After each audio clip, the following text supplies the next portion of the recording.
The piano notes cut through the restaurant's polished silence, silencing whispers and clinking glasses. A 7-year-old girl's fingers danced across keys she'd never been taught to play, her hungry little brother clutching her torn dress. Not a single wealthy patron realized they were mocking the true owner of everything under that gilded roof. Where in the world are you watching from today? Drop a comment below and hit that subscribe button for more incredible stories that will touch your heart. "Play something for your supper, little beggar," Lawrence Whitfield sneered, his designer watch glinting under the crystal chandeliers of Celestine, Manhattan's most exclusive restaurant. The 50-something real estate magnate raised his champagne glass to the amusement of his equally wealthy dinner companions. The 7-year-old girl stood frozen, her tangled blonde hair falling over a face smudged with city grime. Her ocean blue eyes, however, remained defiant as she clutched her 2-year-old brother's hand. The toddler's whimpers grew louder, his small stomach audibly growling. "I'm not a beggar," the girl whispered, her voice barely carrying over the elegant piano music and sophisticated conversation. "My brother's hungry. We haven't eaten since yesterday." "Security!" a woman in diamonds called out. "How did these street children even get in here?" "This isn't a charity kitchen." The restaurant's patrons stared with mixtures of disgust and uncomfortable pity. A few looked away, suddenly fascinated by their $200 plates of barely touched food. "Wait," Whitfield's voice cut through the murmurs. A cruel smile crossed his face as he gestured toward the grand piano in the corner. "I said, play something for your supper, the piano. If you entertain us, maybe, just maybe, I'll let you have the scraps from my plate." Laughter rippled through his table. The security guard who had appeared hesitated, looking to the restaurant manager for direction. "My brother is really hungry," the girl repeated, more desperate now. "Play or leave," Whitfield said dismissively, already turning back to his companions. "And honestly, leaving is the better option for everyone's appetite." The girl's shoulders slumped. Then, without warning, she straightened, her chin lifting with unexpected dignity. Still holding her brother's hand, she walked with surprising grace toward the gleaming black grand piano. The restaurant fell into curious silence. What's she doing? This should be good. Someone stop this before she damages the Steinway. The little girl helped her brother climb onto the bench beside her. She stared at the keys for one long moment, then placed her small, dirty fingers upon them. The first note hung in the air like a question. The second answered it. By the third, every conversation in the restaurant had stopped. Claire Hoffman, the restaurant's manager, froze with a phone in hand. She had been about to call child services, but now she couldn't move. The melody flowing from the child's fingers was hauntingly beautiful, not the clumsy plunking everyone expected, but a complex emotional piece that professionals would struggle to master. "Moonlight Sonata," whispered an elderly patron. "Beethoven, but how?" The girl's playing transformed the restaurant. Her small brother stopped crying, watching his sister's hands with wonder. Even Whitfield's smirk had disappeared, replaced by genuine astonishment. Claire approached the piano slowly, as if in a trance. Something about the child's profile, the curve of her jaw, the determined set of her small shoulders. It triggered a memory. She had seen photographs of someone who looked remarkably similar. "What's your name, sweetheart?" Claire asked softly when the girl paused between movements. The child looked up, her intense blue eyes meeting Claire's. Eleanor Montgomery, and this is my brother, James." Claire's hand flew to her mouth. Montgomery, it couldn't be. The Montgomery estate had been the talk of financial circles for years after the tragic accident. Billions in assets frozen, lawyers battling over control, the heirs supposedly killed alongside their parents. But if this child was who her name suggested, "Why did you come here tonight, Eleanor?" Claire asked carefully. The girl's eyes flicked toward Whitfield's table, then back to Claire. The letter said this was my parents' favorite place, and that everything here belongs to me now. A waiter dropped a glass somewhere in the stunned silence that followed. The crash seemed to punctuate Eleanor's words. "What letter?" Claire whispered. From her worn coat pocket, Eleanor produced a wrinkled envelope. Inside was a formal-looking document with an embossed seal. Claire scanned it quickly, her face growing paler with each line. When she finally looked up, her eyes were wide.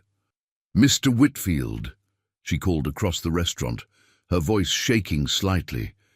"I believe you just offered the restaurant's owner your leftovers." And just like that, the balance of power in the room shifted dramatically, but the true earthquake was still to come. Have you ever wondered what it feels like when your entire world flips upside down in a single moment? When the person you mocked becomes the one who holds your fate in their small hands? Lawrence Whitfield was about to find out. "This is absurd," Whitfield sputtered, his face flushing crimson as he stalked toward the piano. "Some street urchin walks in with a forged document and you're all falling for it?" He snatched the paper from Claire's hand, scanning it with increasingly furious eyes. Eleanor remained perfectly still on the piano bench, one arm protectively around her little brother, who had begun to whimper again. "I'm hungry, Ellie," James mumbled, burying his face against his sister's threadbare coat. "I know, Jamie," she whispered back. "Just a little longer." The restaurant had descended into chaos, wealthy patrons whispering urgently, phones discreetly recording, staff hovering uncertainly. Claire Hoffman stood her ground, even as Whitfield thrust the document back at her. "Call security and remove them," he demanded. "This is clearly a scam. I've personally handled Montgomery Group acquisitions for years. The Montgomery children died with their parents in that yacht accident off the coast of Italy. Everyone knows that." But Claire was already dialing a different number on her phone. "Mr. Preston, yes, this is Claire Hoffman from Celestine. I need you to come immediately. Yes, I believe they're alive. Eleanor and James. They're here, and they have the letter."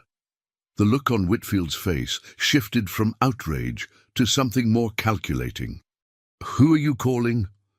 "The Montgomery family attorney," Claire replied, not bothering to hide the tremor in her voice. "Unlike you, Mr. Whitfield, I actually knew Victoria and Richard Montgomery. They dined here twice a month for 15 years. And that little girl at the piano, she has her mother's eyes, exactly her mother's eyes." Eleanor's fingers began to move across the keys again, this time playing a simple, haunting melody that seemed to cut through the tension in the room. "She even plays like Victoria," Claire added softly. A distinguished older man in an impeccable suit appeared at the restaurant entrance less than 12 minutes later. His silver hair was immaculately styled, but his face showed signs of having dressed in haste. When his eyes landed on the children at the piano, he stopped dead, one hand gripping the maitre d's podium for support. "My God," he whispered. Eleanor stopped playing as the man approached. Her face remained serious, but a flicker of recognition crossed her features. "Mr. Preston," she said formally, as though greeting an old friend. "You look older than your pictures." The attorney knelt before the piano bench, his eyes searching the children's faces with unconcealed emotion. "Eleanor, James, we thought everyone believed." He seemed unable to complete his sentences. Instead, he reached out a tentative hand toward Eleanor's cheek, stopping just short of touching her. "How did you survive? Where have you been for 3 years?" "The boatman took us," James piped up unexpectedly. "The bad boatman." Preston's expression hardened. "What boatman?" Eleanor shot her brother a warning look. "Not here," she said with surprising maturity. "Too many people are listening, and Jamie needs food." The attorney nodded immediately, standing and turning to face the crowded restaurant. "Ladies and gentlemen, I apologize for the disruption to your evening. I am Harold Preston, senior partner at Preston, Winters and Hall, and longtime counsel to the Montgomery family. I can confirm that these children are indeed Eleanor and James Montgomery, the presumed deceased heirs to the Montgomery fortune. A collective gasp swept through the restaurant, followed by the unmistakable sounds of social media posts being hastily composed. Preston continued, "As of 3 days ago, when Eleanor turned 7, control of Montgomery Holdings, including this restaurant, legally passed to her as stipulated in her parents' will. While there will certainly be a thorough investigation into their miraculous survival and troubling 3-year absence, the documentation she carries is authentic. It bears my firm seal and my personal signature." Whitfield had gone completely pale. His earlier bravado evaporated. "This is impossible," he muttered. "The acquisition plans." "The Montgomery Tower project." Preston's sharp eyes turned to him. "Ah, Mr. Whitfield, I thought I recognized you. Your proposed acquisitions of Montgomery properties have been repeatedly rejected by the estate trustees. I believe you had a meeting scheduled with me next week to make yet another attempt." You could almost see the gears turning behind Whitfield's eyes as he reassessed the situation. With remarkable speed, his expression transformed into a sympathetic smile. "This is extraordinary news," he said, approaching the children. "To think that these poor darlings have been alive all this time, what a blessing. Eleanor, James, I'm Lawrence Whitfield, a great admirer of your late parents. Please forgive my earlier behavior. I had no idea who you were." Eleanor stared at him with eyes far too knowing for a 7-year-old. "But that's the problem, isn't it, Mr. Whitfield? You didn't know who I was, so you thought it was okay to be cruel." And a hush fell over the restaurant again. Out of the mouths of babes, indeed. "Have you ever noticed how quickly people change when they discover you have something they want?" Eleanor continued, her young voice carrying clearly through the silent room. "When we came in hungry, we weren't human to you. Now that you know I own the chair you're sitting on, suddenly we matter." Whitfield's smile became fixed, desperate.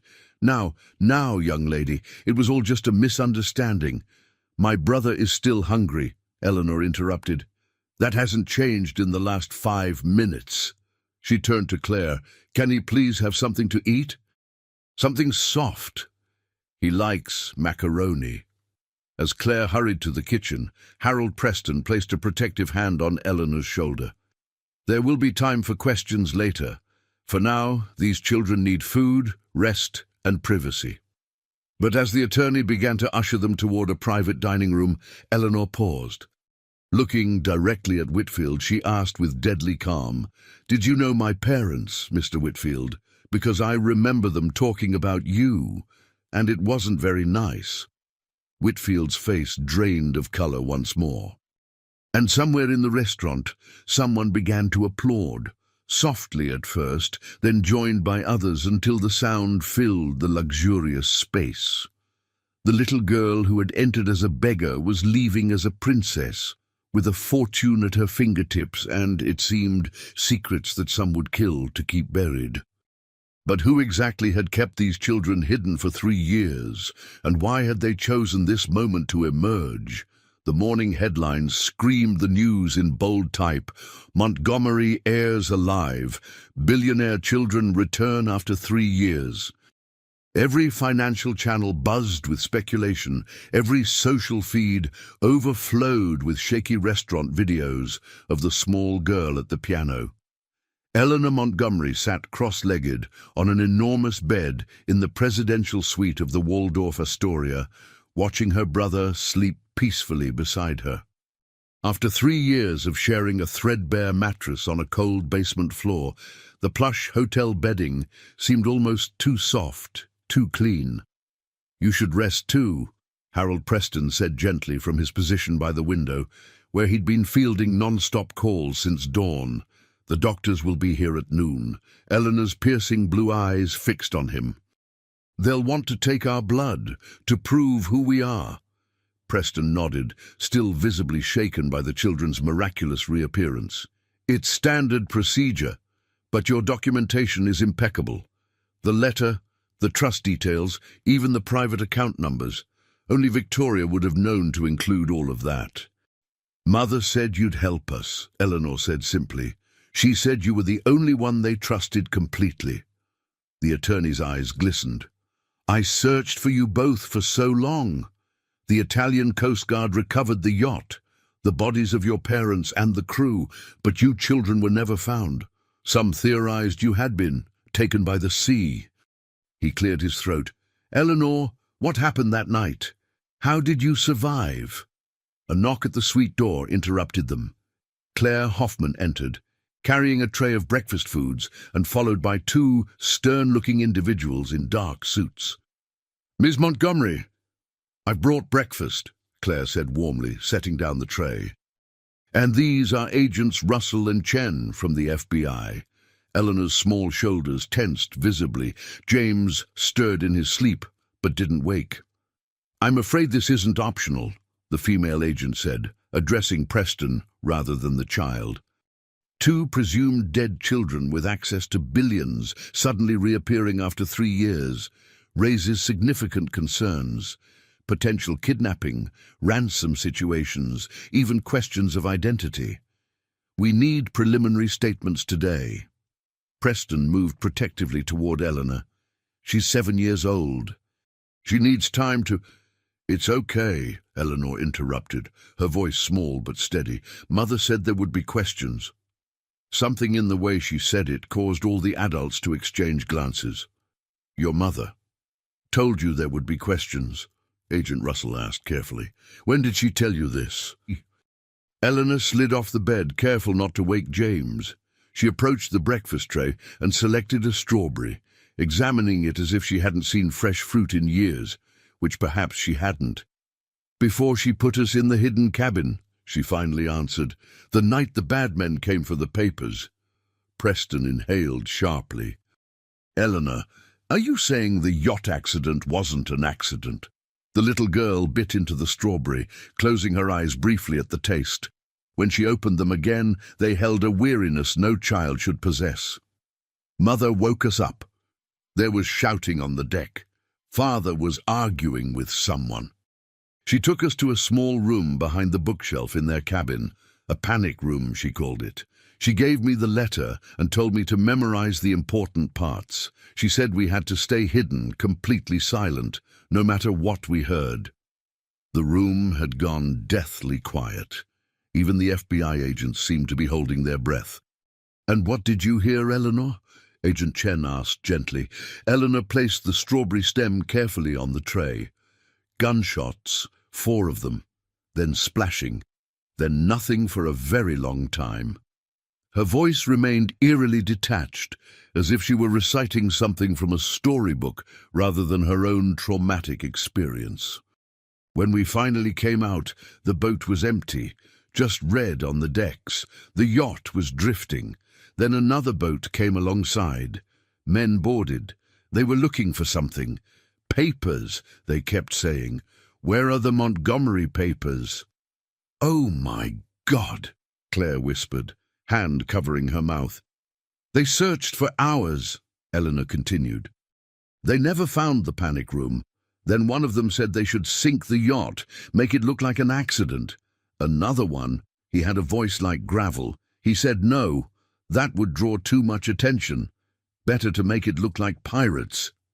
Preston had gone completely pale. And then? They found some of the crew hiding in the engine room. I could hear the sounds. Eleanor paused, her small face betraying emotion for the first time. They put the bodies on the deck, set a fire in the galley, then they left. But one of them came back. She looked up, eyes haunted. The boatman. He found our hiding spot when the smoke made James cough. Who was he, Eleanor? Did you know him? Agent Russell pressed. The little girl shook her head. I never saw his face clearly, just his shoes, expensive ones with red bottoms. He said he couldn't leave us to die, but we couldn't go home either. He said there were powerful people who would kill us if they knew we were alive. He took us to his house, kept us in the basement. Her voice dropped to barely a whisper. For 3 years. Claire was openly crying now. Preston looked physically ill. The agents exchanged grim glances. "How did you escape?" Agent Chen asked. "He got sick, very sick. He started talking strangely, saying he had to make things right before he died. One night, he left the basement door unlocked.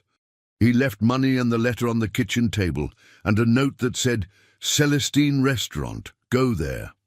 James began to stir on the bed, his small face scrunching as he woke. Eleanor immediately moved back to him, smoothing his hair with practiced maternal care. "The boatman, did he ever mention names?"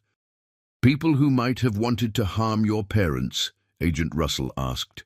Eleanor's eyes flickered toward Preston, then back to the agents. "He talked in his sleep sometimes.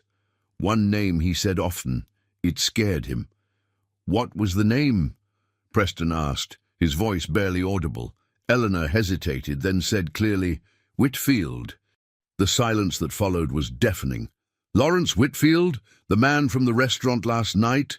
Claire finally asked. Eleanor shrugged her small shoulders. "Maybe. I don't know his first name. Just that the boatman would wake up screaming about Whitfield and the consortium. He said they'd kill him if they knew he saved us." Agent Russell was already on his phone, stepping into the adjacent room. Agent Chen knelt to Eleanor's eye level. "You've been incredibly brave, Eleanor. We're going to make sure you and James are safe now. No one will hurt you again." Eleanor looked at him with those unnervingly adult eyes. "That's what the boatman promised too," she said softly. "But someone always wants what we have, don't they? Mother said the money would make us targets forever." Preston moved forward suddenly, determination hardening his features. "Not this time, Eleanor. The full resources of your parents' empire will be dedicated to your protection. And I swear on my life, we will find who did this." Eleanor nodded solemnly, then turned her attention to her now awake brother, helping him sit up. "Look, Jamie, pancakes, your favorite." As the adults stepped away to confer urgently in hushed tones, Eleanor fed her brother small bites of pancake. The sunlight streaming through the sweet windows caught on something metallic partially hidden in her sock, the glint of a small key on a thin chain around her ankle. What door did that key open? And what secrets had Victoria Montgomery entrusted to her 7-year-old daughter that were worth killing for? If you think the revelation about Whitfield was shocking, just wait. The true puppet master behind this deadly game hasn't even shown their face yet. And they're much closer than anyone realizes. Lawrence Whitfield paced his Central Park penthouse, crystal tumbler of scotch in hand, despite the early hour. 3 televisions played different news channels, all featuring the same story: the Montgomery children's miraculous return. "This is a disaster," he muttered, loosening his silk tie. "An absolute catastrophe."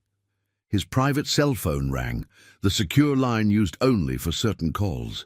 He snatched it up, checking the caller ID, Consortium. "What the hell is happening?" demanded the voice on the other end, forgoing any greeting. "The Montgomery brats are alive? How is this possible?" Whitfield drained his scotch. "I don't know. Believe me, I'm as shocked as you are. I was there when they walked into Celestine last night. This jeopardizes everything. 3 years of careful planning, the acquisitions, the Montgomery Tower project. You think I don't know that?" Whitfield snapped. "Everything was proceeding perfectly while those kids were presumed dead. The trustees were finally warming to our offers. Now that little piano-playing princess controls it all." There was a long pause on the line. "The children were supposed to have died on that yacht." Whitfield's hand tightened around the phone. "That wasn't my operation. Your people handled that end. And now we need to handle this new complication. What exactly are you suggesting?" Whitfield lowered his voice, eyeing his housekeeper who had just entered to collect breakfast dishes. "Nothing yet. We need information first. Where have they been? What do they know? Most importantly, do they have the documents?" The housekeeper paused almost imperceptibly while stacking plates, then continued her work. "I'll see what I can find out." Whitfield promised. Preston is guarding them like a hawk, and now the FBI is involved. Use the judge. He owes us. I'll make the call. Whitfield ended the conversation as his housekeeper left the room. He poured another scotch, hands shaking slightly. What he didn't notice was that his housekeeper, Mariana Diaz, had left her cleaning cart positioned just outside the door, and beneath the towels lay a small recording device, still running. 15 minutes later, Mariana sat in a staff bathroom, heart racing as she texted a secure number. They're talking about the children. You mentioned the operation on the yacht. Should I continue? The reply came almost instantly. Stay in place. Critical info. We'll contact soon. Mariana took a deep breath, deleted the messages, and returned to her duties. For 2 years she had worked in Whitfield's home, placed there by people she knew only as friends of the Montgomerys. Watching, waiting, and now, finally, the children had resurfaced. In the Montgomery Children's Hotel suite, controlled chaos reigned. Doctors confirmed the children's identities through preliminary DNA tests, comparing against samples from the Montgomery medical records. Security teams swept the premises hourly. Lawyers arrived with documents requiring signatures and explanations.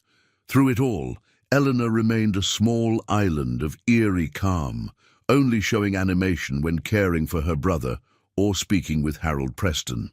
The press conference is scheduled for tomorrow, Preston informed her gently. Just a brief statement to satisfy public curiosity and the shareholders. You won't have to speak if you don't want to.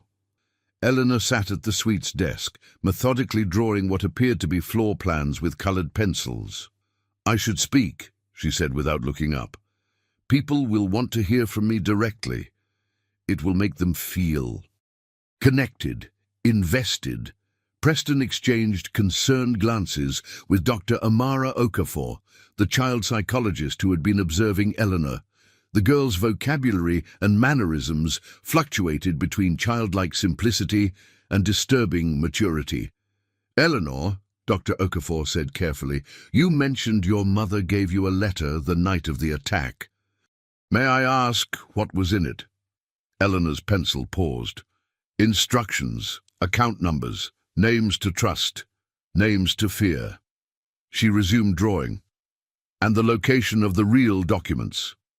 Preston leaned forward sharply. Real documents? Eleanor, what documents? The ones the bad men were looking for, she replied matter-of-factly. Mother called them the contingency files. She said they were insurance. A knock at the door interrupted them. Agent Russell entered, his expression grim. We need to move the children, he announced without preamble. Now. What's happened?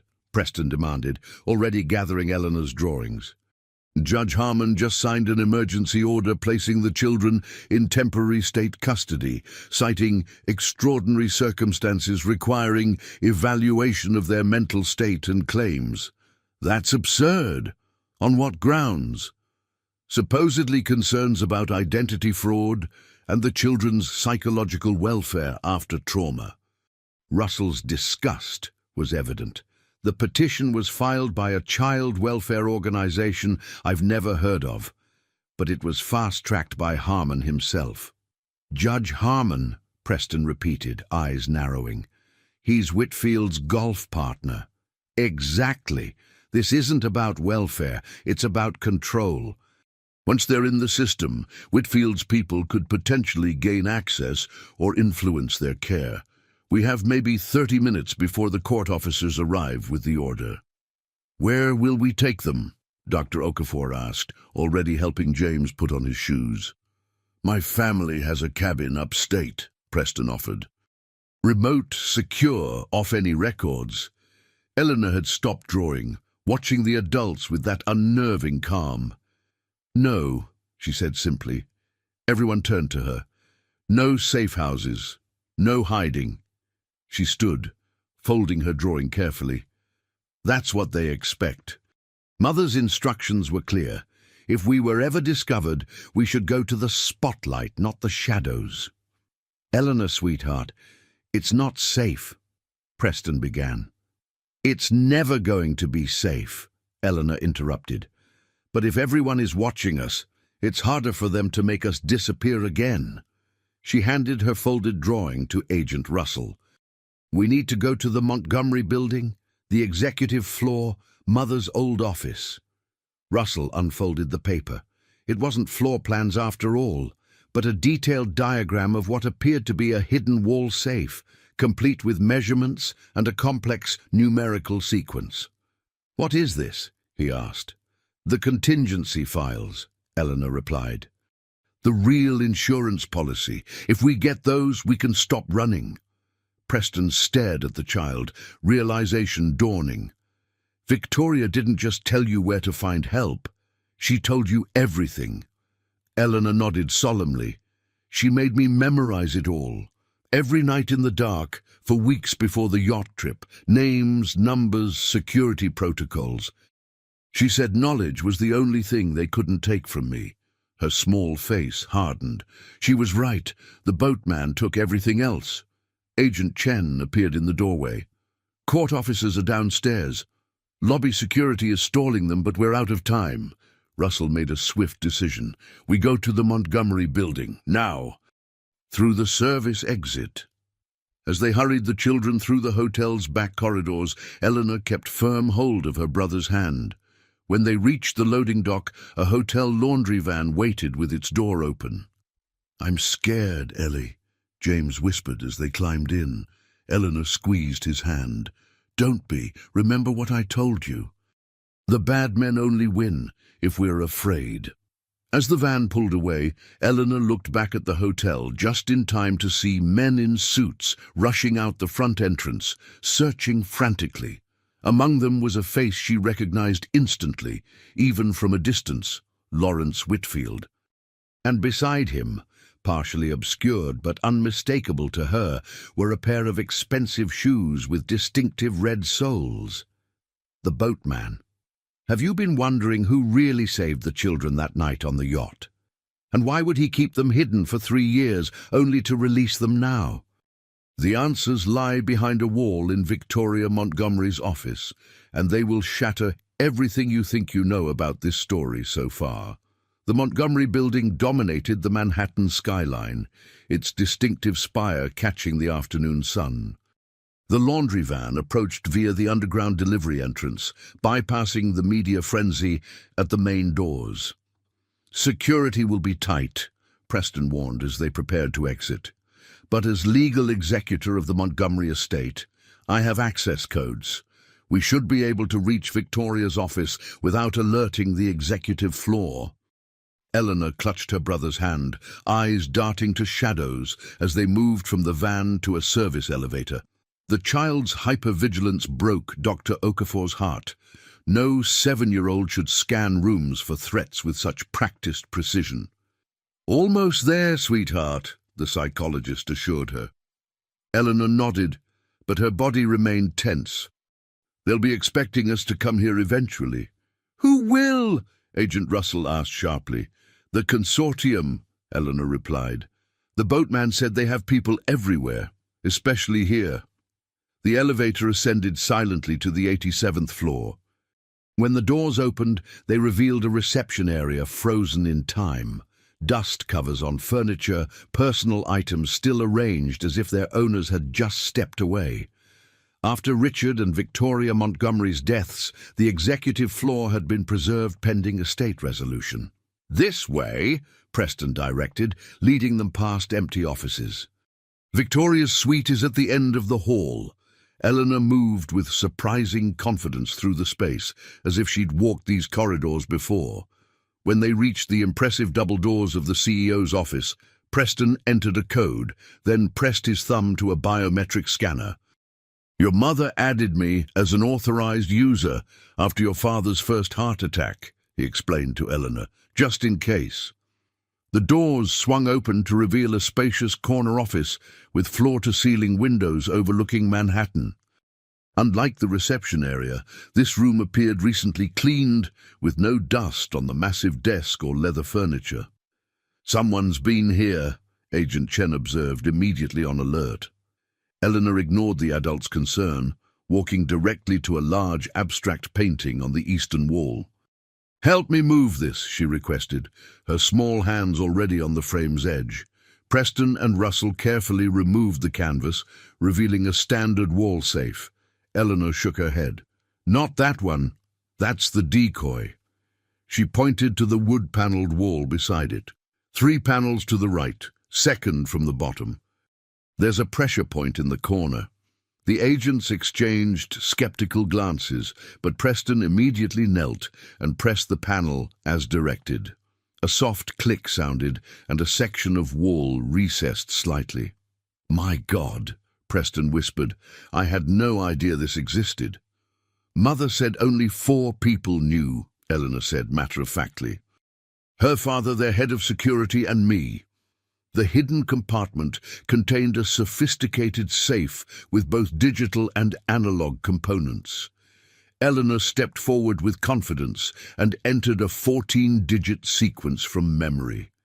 Next came a pattern of directional turns on a physical dial. Finally, she stood on tiptoes to speak into a small voice recognition grid. "Eleanor Victoria Montgomery, authorization, Bluebird Rising." After a moment of processing, the safe door unsealed with a hiss of pressurized air.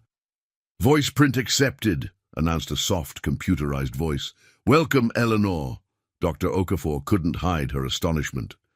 "They prepared you for this, even as a 4-year-old? Eleanor reached into the safe, removing a slim titanium case. "Mother said some families have fire drills. Ours had contingency protocols." Her small fingers traced the case's edges. "Father thought it was too much for children our age. They argued about it." The room fell silent as Eleanor placed the case on her mother's desk and opened it using a small key, the one she had kept hidden on the chain around her ankle.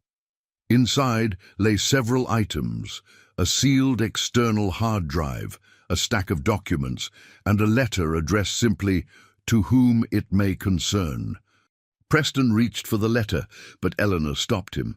"Before you read anything, you should know what Mother told me. She said once this case is opened, we cross a point of no return." "What does that mean?" Agent Russell asked. "It means," came a new voice from the doorway, "that you've just triggered a silent alarm that notifies certain interested parties that the Montgomery contingency files have been accessed." Everyone turned to see a tall woman in her 50s with silver-streaked black hair. She wore the uniform of the building's maintenance staff, but her bearing was anything but servile. Agent Russell immediately drew his weapon. "Federal agent! Hands where I can see them!"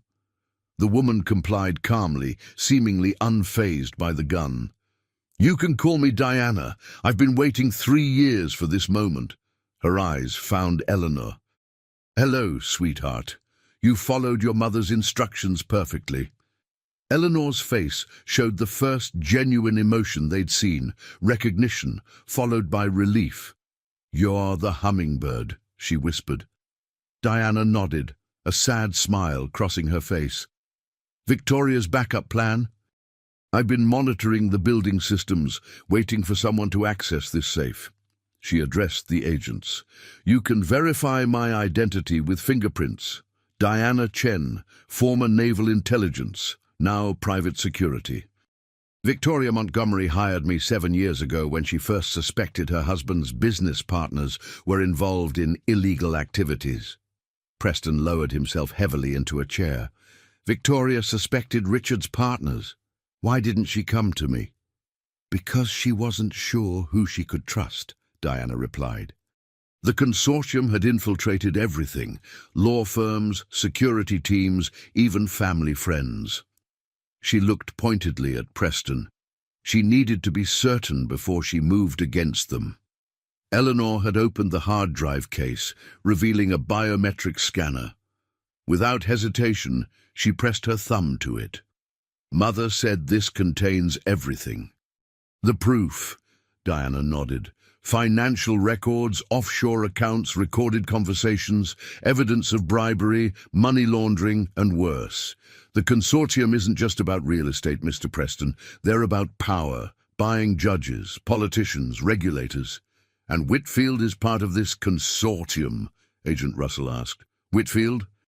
Diana actually laughed. Lawrence Whitfield is just a frontman, a well-paid puppet.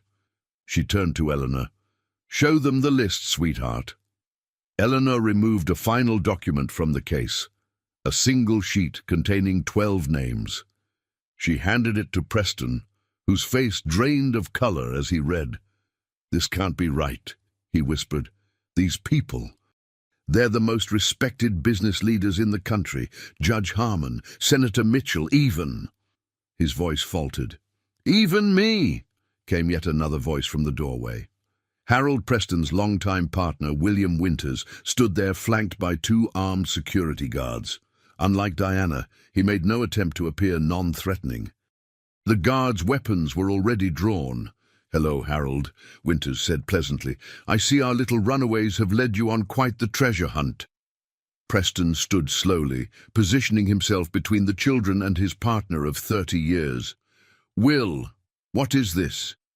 Business, old friend, just business. Winters smiled thinly. The Montgomery assets are too valuable to be controlled by a child. Surely you see that. Agent Russell kept his weapon trained on Winters. FBI, drop your weapons, Winters sighed. About that, you might want to check your credentials, Agent Russell. As of 40 minutes ago, you've been suspended pending an internal investigation. Something about evidence tampering in the Montgomery case. Judge Harmon signed the order personally. Russell didn't lower his gun, but doubt flickered across his face. Will, Preston pleaded, these children watch their parents being murdered. How could you be part of that? I wasn't, Winters replied sharply. Richard and Victoria's deaths were regrettable. An operation that went too far. The plan was simply to recover certain documents they'd collected. The couple wasn't supposed to be on the yacht that weekend. Eleanor's voice cut through the tension. You're lying, she said clearly. Mother said you called Father that Friday. You told him to take the yacht out because there was a security concern at the house. Winter's composed facade cracked slightly. Clever Victoria, he murmured, always recording everything. He gestured to his guards. Take the children and the case. We'll sort this out at a more secure location. No! Preston shouted, lunging forward. Everything happened in an instant. Diana moved with unexpected speed, disarming one guard. Agent Russell fired at the second. Dr. Okafor pulled James under the heavy desk, and Eleanor, small, seemingly fragile Eleanor, calmly pressed a button on her mother's desk that no one had noticed. Steel shutters instantly slammed down over the office doors and windows. Emergency lights activated, and a voice announcement began playing through the building's PA system. Attention! Security Protocol Alpha 7 has been activated. All exits are sealed. Law enforcement has been notified. Repeat, Security Protocol Alpha 7 has been activated. In the confusion, Eleanor stood perfectly still, watching Winters with those unnervingly adult eyes. Mother said you'd come yourself if we accessed the safe, she stated. She said your ego wouldn't let you send someone else. That's why she made the safe's alarm silent, but set it to alert the FBI Cybercrime Division automatically. Winter's face contorted with fury. You little... Choose your next words carefully, Diana interrupted, now holding both guards' weapons. Remember who she is, what she controls. Eleanor turned to Preston, who was staring at his partner in stunned betrayal. I'm sorry you had to find out this way. Mother liked you. She said you were one of the few who couldn't be bought. The wail of police sirens became audible in the distance. Winters looked from the sealed doors to the hard drive to Eleanor, calculation evident in his eyes. This isn't over, he said finally. The consortium doesn't end with me. We're everywhere. I know, Eleanor replied with that disturbing calm. That's why Mother made copies. For the first time, genuine fear crossed Winter's face. Copies? Eleanor didn't answer. Instead, she went to her brother, who was peering fearfully from beneath the desk. "It's okay, Jamie. The bad men can't hurt us anymore." But was that true? The consortium's reach extended to judges, senators, and even the FBI. If William Winters, trusted family friend and legal advisor, could betray the Montgomerys so completely, who could they really trust? And perhaps most troubling of all, why was Eleanor, at just 7 years old, so prepared for all of this? What had Victoria Montgomery seen coming that led her to train her daughter so thoroughly for a war that no child should have to fight? The sirens grew louder. Help was coming. But Eleanor Montgomery knew better than anyone that rescue didn't always mean safety. After all, the boatman had rescued them once before. Speaking of the boatman, where was he now, and what role did he really play in this deadly game? I'll tell you this much: he's been hiding in plain sight all along, and his true identity will leave you speechless. The next 48 hours passed in a blur of FBI facilities, emergency hearings, and media frenzy. William Winters and Lawrence Whitfield were in custody, but Judge Harmon had disappeared. Eleanor and James were placed under protection in a penthouse safehouse with Diana Chen overseeing security. The consortium's reach was extensive, Preston reported. 5 major banks implicated, 2 hedge funds, even a sovereign wealth fund. Eleanor nodded absently. Have they found the boatman yet? No, the FBI is analyzing footage, but he seems to have vanished. Eleanor sat watching James play with toy cars. I'd know his voice and his shoes. He always wore expensive shoes with red soles. Louboutin, Diana commented. Not subtle for someone in hiding. He wasn't hiding from everyone, Eleanor replied. Just the consortium. He had money, nice clothes. He entertained sometimes. I could hear music through the basement ceiling. Did you ever hear guests' names? Diana asked casually. Sometimes. A Martin or Marvin, a woman named Sylvia who wore too much perfume. And someone important called Senator. Preston straightened. Senator? Did you hear which one? No, just Senator. But there was a photograph in his study. The boatman with men in tuxedos. One had a flag pin on his lapel. Diana typed rapidly on her phone. Many senators wear American flag pins at formal events. A knock at the door revealed Dr. Okafor carrying a wrapped package. Building blocks for James, she explained, handing the gift to the excited toddler. As James tore into the package, Dr. Okafor asked Eleanor, "How are you feeling today?" "Fine," Eleanor replied with typical reserve. "It's okay not to be fine, you know," the doctor said gently. Something flickered in Eleanor's eyes, a crack in her composure. When can we go home? The question, so childlike in its yearning, reminded everyone that beneath her maturity, Eleanor was still 7 years old. Your parents' residence is being secured, Preston assured her. Just a few more days. Eleanor nodded, then asked unexpectedly, "Can I play the piano? There's one in the corner." She moved to the grand piano, beginning a haunting melody that seemed strangely familiar to Preston. "Is that Chopin?" he asked. Eleanor shook her head. "Mother's song. She composed it. She played it every night." The melody shifted, becoming darker. "She changed the middle section after she found out about the consortium," Dr. Okafor observed Eleanor carefully. "Music can express feelings we don't have words for." The secure phone rang, the direct line to the FBI. Diana answered, her expression growing serious. "They've identified the boatman," she announced. "Martin Chambers. Former security contractor for Montgomery Industries until Victoria fired him over an ethics incident." Preston frowned. "I remember. Excessive force with a protester. His body was found in his Brooklyn apartment. Single gunshot. It happened about 36 hours ago." Eleanor continued playing, her face unreadable. "Right after we went to Mother's office. They found surveillance equipment in his apartment, cameras recording everything in his basement. The FBI is recovering the footage now." Eleanor's playing grew softer. "He was always afraid. Said they'd find him eventually. Was he protecting you or using you as insurance? Preston wondered.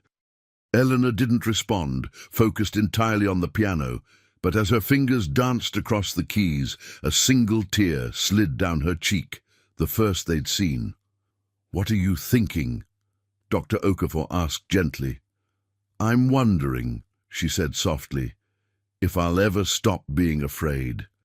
It was her most vulnerable moment since reappearing, a glimpse of the frightened child beneath the composed facade.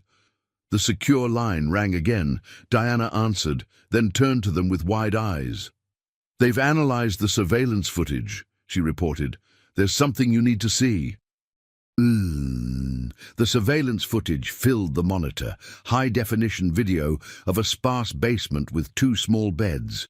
A timestamp read, April 17th, 2022, nearly a year after the yacht incident. Eleanor watched impassively as her younger self appeared, perhaps 5 years old then, reading to 4-year-old James. The audio captured her patient voice, explaining words he didn't understand. "You were taking care of him even then," Dr. Okafor observed. Eleanor nodded. Someone had to. Martin Chambers entered the frame carrying food. This was their first clear view of the boatman. Mid-40s, fit, with close-cropped dark hair and a scar across his cheekbone. "I knew him," Preston confirmed. "He headed Victoria's security team for 3 years. On screen, Chambers awkwardly attempted conversation. Young Eleanor's responses were minimal and wary, but James smiled and offered a crayon drawing. "He wasn't always cruel," present-day Eleanor commented. "Sometimes he seemed sad, guilty." The next clip showed Chambers agitated, speaking into a phone. "They're getting suspicious. I can't keep moving the money around. No, I haven't told them anything. They don't even know their parents are dead." Eleanor's expression remained unchanged, but James crawled into her lap, sensing tension. Another clip, Chambers drinking while watching news about Montgomery Industries. 50 billion, he slurred. 50 billion, and those kids are the only ones standing in their way. Diana paused the playback. "He saved you partly from conscience, partly as leverage." "Insurance policy," Preston agreed. "If the consortium came for him, he could threaten to reveal you were alive." The footage resumed with Chambers from 6 months ago. "The treatment isn't working. Doctors give me 6 months. Yes, I've made arrangements. The children will be released with the evidence once I'm gone. No, they can't trace it to you, Senator." Eleanor sat forward. "Senator," from the photograph. The next clip showed Chambers staring at a photo, himself with 4 men, including an older gentleman wearing not an American flag pin, but a small gold elephant, the Republican Party symbol. "That's Senator Robert Mitchell," Preston realized. "He's on the consortium list." Diana nodded. "Mitchell wasn't just any member. He was on the banking committee, with oversight of financial regulations affecting Montgomery Industries." The final clip showed a gaunt Chambers writing at his table, watching a news broadcast about a financial regulations vote in Congress. "It's time," he said to himself. "Can't take it to my grave." The footage ended. Silence fell as they processed the implications. Mitchell was Chambers' contact, Preston summarized, possibly his handler. But why expose everything now? Dr. Okafor wondered. "Guilt," Eleanor said simply. "Terminal illness clarifies priorities." Diana's phone buzzed. FBI raided Senator Mitchell's vacation home. He wasn't there, but they found something interesting, a private recording studio. Preston frowned. "Mitchell isn't known for musical interests." "No," Diana agreed, "but Victoria Montgomery was." She turned to Eleanor. "What if the music itself was part of the evidence?" Eleanor's eyes widened slightly. "The missing ending." "Mother said music speaks when words become dangerous." Preston was already calling the FBI. "We need a forensic musicologist, someone who can analyze Victoria's composition for embedded patterns or codes."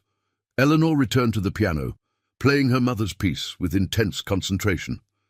It's not just music, she murmured. Mother said true art always tells a story. James joined his sister. Pretty music, Ellie, he said simply. Eleanor paused, looking at her brother. Yes, Jamie, but I think it's also a message. Mother's last gift to us. As she played, Eleanor closed her eyes, listening deeply. Something in the pattern felt deliberate, mathematical almost. Mr. Preston, she called. Mother's office at home. Does it still have her music composition software? I believe so. Everything was preserved. I need to see it, Eleanor insisted. The digital files. There's something hidden in the architecture of the music. The secure line rang. Diana answered, then announced, Senator Mitchell's private jet filed a flight plan. Destination Cayman Islands. It doesn't matter, Eleanor said with unexpected confidence. Mother's evidence isn't just in the contingency files, it's everywhere. Redundant systems, even in her music. Eleanor stopped playing abruptly. I know how to find it. We need to go to my house, now. For the first time since her reappearance, Eleanor seemed not like a prematurely aged child bearing unimaginable burdens, but like a 7-year-old with purpose, determined, hopeful, alive. The Montgomery mansion on Fifth Avenue stood like a limestone fortress. As their convoy pulled through the gates, Eleanor pressed her face to the window, drinking in the sight of home. It looks exactly the same, she whispered. Security teams swept the property before allowing the children inside. When Eleanor finally stepped through the front door, she froze, overwhelmed by memories. Welcome home, Miss Eleanor, Master James, greeted an elderly butler, his composure cracking with emotion. Eleanor nodded solemnly. Thank you, Edward. The FBI had established a command center in the library. Eleanor led them to the mansion's east wing, stopping before doors inlaid with musical notations in silver. Beyond was a musician's paradise, a concert grand piano, recording equipment, computers and instruments. Windows overlooked Central Park, flooding the space with light. Eleanor moved directly to the main computer. Mother's composition system was custom. She used it to score films sometimes, a hobby that became a side business. I never knew Victoria scored films, Preston remarked, surprised. Under a pseudonym, Eleanor explained. She said it kept her creative soul alive. The system requested a password. Eleanor typed, Blue Jay Rising Tree without hesitation. How many passwords did your mother make you memorize? Diana asked. 17, Eleanor replied, for different systems and contingencies. She opened a file labeled Requiem for Innocence. This was her last major piece, she explained. She worked on it obsessively before the yacht trip, but she never finalized the ending. A musicologist examined the composition. This is extraordinarily sophisticated, classical structure with modern harmonics. The mathematical precision is remarkable. Eleanor pointed to the final movement. This is where it stops, unfinished. As she searched through related files, Dr. Okafor pulled Preston and Diana aside. I'm concerned about Eleanor's emotional state. She's completely focused on the investigation. It's not healthy. What do you suggest? Preston asked. She needs time to be a child, to process trauma, to reconnect with normal life. Their conversation was interrupted by a cry from Eleanor. Found it! Mother hid the ending in a backup drive, disguised as system files. Mean. As the complete piece was prepared for playback, Eleanor suddenly looked uncertain. What's wrong? Preston asked. What if there's no secret message? She whispered. It was a rare moment of childlike vulnerability. Dr. Okafor seized the opportunity. Even if that's the case, you've brought your mother's final composition back to life. That alone is a beautiful gift. Eleanor nodded slowly. Play it. The haunting melody filled the studio. As it approached the previously missing finale, the musicologist observed, the pattern changes here. She's using a different mathematical structure. Eleanor's eyes widened. It's a cipher. Mother taught me about musical ciphers, assigning letters to notes. The cryptography expert stepped forward. Can you identify the cipher system? Eleanor closed her eyes, concentrating. It's not standard. It's something personal. Her eyes snapped open. Try mapping chord progressions based on my birthday. Gradually, a message emerged. Trust only the silent partner. Preston frowned. The silent partner? What does that mean? In Mother's vocabulary, a silent partner is someone with influence, but no visible connection, Eleanor explained. Someone hiding in plain sight. Diana reported, Senator Mitchell's plane has been grounded. FBI is taking him into custody. Eleanor searched through more files, stopping at a charity gala photo from 5 years ago. Victoria and Richard stood center frame, surrounded by associates and friends, including Preston.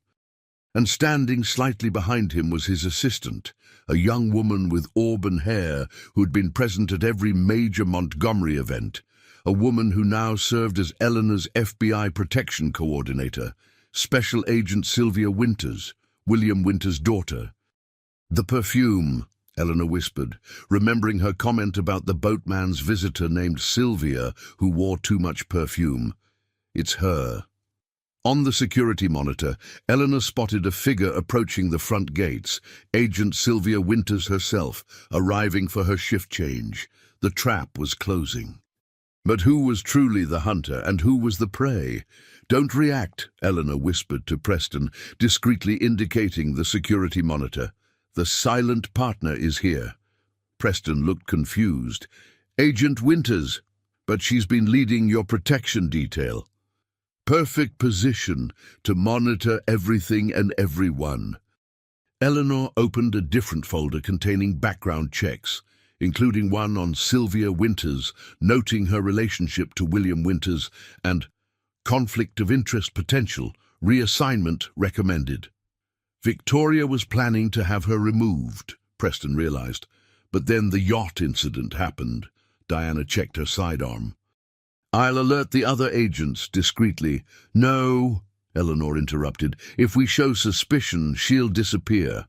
We need her to reveal everything, including who else is involved. Preston stared at the child in astonishment. Eleanor, this is too dangerous. I've been handling dangerous people for 3 years, Eleanor replied coldly. Let me finish what Mother started. She closed all files and plastered an innocent expression on her face. Can I have ice cream now? James is hungry too. Dr. Okafor, understanding the strategy, played along. Of course, sweetheart. Minutes later, they were in the kitchen when Sylvia Winters entered. Settling in nicely, Sylvia observed with a smile that didn't reach her eyes. It must feel wonderful to be home, Eleanor. Eleanor nodded, licking her spoon. It's the best day ever. James got ice cream and I found Mommy's music. Sylvia's smile faltered. Music? My piano song, Eleanor elaborated innocently. The one Mommy wrote for me. But it was missing the ending. How fascinating. Did you find the ending? Eleanor shook her head. It's still lost. But that's okay. I'll make up my own ending someday. The lie was delivered with perfect, childlike sincerity. Sylvia relaxed, checking her watch. I'm here to relieve Agent Chen. Oh, after discussing security arrangements, Diana suggested, Eleanor, why don't you show James your old toys while we talk boring security details? Eleanor took her brother's hand. Can Agent Winters see my dollhouse later? Daddy built it special for me. I'd love to, Sylvia answered with practiced warmth. 20 minutes later, Sylvia knocked on Eleanor's bedroom door. May I come in? I heard you wanted to show me something. Eleanor opened the door, beaming. My dollhouse. It's the best dollhouse ever. In one corner stood an elaborate Victorian dollhouse, nearly 6 feet tall and exquisitely detailed. My father made it, Eleanor explained. It has electricity and everything, even tiny hidden compartments for doll secrets. It's beautiful, Sylvia commented. Your father was very talented. He said every house needs secret places, Eleanor continued innocently, like the panic room on the yacht. Sylvia froze. Panic room? The one where James and I hid. Mother put us in there, but the boatman found us later. You never mentioned a panic room in your statements, Sylvia said carefully. Eleanor shrugged. Nobody asked. It was behind the bookcase in my parents' cabin. That's how we survived when everyone else. She trailed off, lip trembling. That explains so much, Sylvia murmured. We always wondered how you survived. Agent Winters, did you know my parents before? Sylvia hesitated. Yes, I worked security for some of their events. Your mother was. Remarkable. She liked gardenias, Eleanor said. Her perfume was gardenia and jasmine. Sylvia stiffened. Is that so? The boatman had a friend who visited. She wore a different perfume, very strong. Children have such vivid imaginations, Sylvia commented tightly. It wasn't imagination, Eleanor replied, suddenly sharp. It was Clive Christian #1, the same perfume you're wearing right now. The room went still. Sylvia's hand moved toward her jacket. I wouldn't, came Diana's voice from the doorway, her weapon already drawn. Hands where I can see them. Preston and 2 FBI agents appeared behind her. Sylvia assessed her options, then raised her hands. You have no idea what you're involving yourself in, she said coldly. This goes beyond your family, beyond the consortium. National interests are at stake. National interests, Preston repeated incredulously. Victoria and Richard were murdered, their children kidnapped. What national interest justifies that? Sylvia laughed bitterly. The Montgomery Quantum Computing Division was about to render all current encryption obsolete. Do you understand what that means for global power dynamics? So the consortium isn't just about real estate, Diana realized. It's about controlling technology. The consortium is merely one arm of a much larger organization, Sylvia replied, one that Victoria was preparing to expose. As agents moved to apprehend her, Sylvia looked directly at Eleanor. Your mother thought she was so clever with her musical codes, but she missed the most important player. The silent partner, Eleanor supplied, the one truly pulling the strings. Sylvia's smile was chilling. Precisely, and you still don't know who it is, do you? Sylvia Winters' arrest sparked a chain reaction. 3 more consortium members were taken into custody, 2 committed suicide, and 7 remained at large, including the mysterious silent partner. 1 week later, Eleanor sat in Victoria Montgomery's home office, reviewing security footage. The mansion had been transformed into a fortress with round-the-clock protection. Sylvia isn't talking, Preston reported, looking exhausted. Not even with immunity offers. Fear is a powerful motivator, Eleanor observed, scrolling through files. Whoever the silent partner is, Sylvia fears them more than prison. Eleanor had grown increasingly withdrawn, spending hours combing through her mother's records while James played with Dr. Okafor. Eleanor, Diana said gently, you don't have to solve this alone. The FBI's best analysts, they don't know what to look for, Eleanor interrupted. Mother left clues specifically for me. She opened a folder labeled Richard Personal, containing photographs of her father at various events. One image caught her attention, her father with a distinguished older man at a private airfield. Who is that with father? She asked. Preston leaned closer. Bradford Hughes, former chairman of the Federal Reserve. Your father served on his advisory committee. Eleanor found several more photos of her father with Hughes. Were they close? Professional colleagues, though Hughes attended your parents' anniversary party before the yacht incident. Your mother mentioned he'd supported her quantum computing initiative. Eleanor checked the mansion's security logs, finding 14 visits from Hughes in the year preceding the yacht incident, unusually many for a business associate. He was here the day before we left for the yacht, she noted. And again, 3 days after the incident was reported. Diana moved closer, ooved. "Why would he come after your parents were presumed dead?" Eleanor pulled up security footage, showing Hughes with William Winters searching Victoria's office, examining books and moving paintings. The contingency files, Preston realized. They didn't know about the hidden safe. Eleanor correlated Hughes's visits with major decisions about Montgomery Industries' quantum computing division. He had access to everything. Father trusted him completely. Diana reported, Hughes's current location unknown, last seen at his Wyoming ranch 3 days ago. Eleanor discovered a new image, Hughes at her 5th birthday, presenting her with a gift. In the background were a pair of shoes with distinctive red soles. "It was him," she whispered. "Hughes wasn't just consortium. He was the silent partner, and he was the boatman too. Why would he save you if he was part of the conspiracy?" Diana questioned. "Insurance," Eleanor answered. "Mother's files would have exposed him with everyone else, but with us hidden, he had leverage over the consortium. He could always threaten to produce us if they turned against him." Preston shook his head in disbelief. Bradford Hughes, advisor to 3 presidents. The implications are staggering. Eleanor pulled up Victoria's patent application for a quantum encryption system. Mother was going to open source it, make it freely available to prevent any single entity from controlling it. Her eyes hardened. That's why they killed her, not for money but for power. 2 months later, Bradford Hughes was escorted into FBI headquarters in handcuffs, his dignified expression crumbling as cameras flashed. The evidence against him was overwhelming. In a secure location, Eleanor and James watched the news coverage. Eleanor's face remained solemn, but her eyes shone with vindication. "Is the bad man gone forever?" James asked. Eleanor hugged her brother close. "Yes, Jamie. He can't hurt anyone anymore."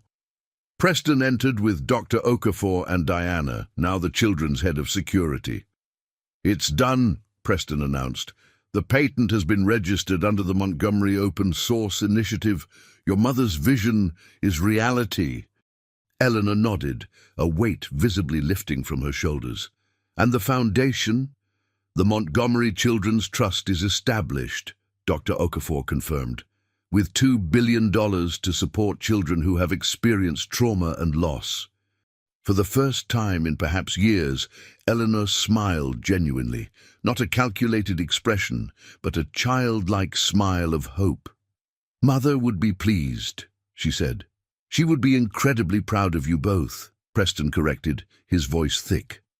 Diana added, "The legal proceedings are complete. Your status as heirs is fully restored, with Preston as guardian until you come of age. Does that mean we stay here forever?" James asked hopefully. "This is your home," Preston assured him, "for as long as you want." Eleanor walked to the window, gazing at the Manhattan skyline. At 7 years old, she had faced unimaginable trauma, outsmarted dangerous conspirators, and reclaimed her birthright. But the most remarkable victory wasn't measured in billions. It was measured in her brother's laughter, in knowing he would have the childhood their parents wanted. And perhaps, in time, she might reclaim some of her own childhood too. "Ellie," James called, "will you play the piano, the special song?" Eleanor turned with a soft smile. "Yes, Jamie, but I've changed the ending." She moved to the grand piano, her fingers finding the keys with practiced ease. Victoria's composition flowed into the room, but when it reached the finale, Eleanor added her own variation, transforming the questioning chord progression into something triumphant and peaceful. "That was beautiful," Dr. Okafor said, wiping away a tear. "What do you call it?" Eleanor closed the piano lid gently. "Coming Home." Outside, Manhattan continued its relentless pace, but within these walls, 2 children who had lost everything had found something precious again: safety, family, and most importantly, hope. Eleanor Montgomery, the little pianist, who had walked into a restaurant as a beggar only to be revealed as a billionaire, had finally claimed her most important inheritance, the right to be a child again.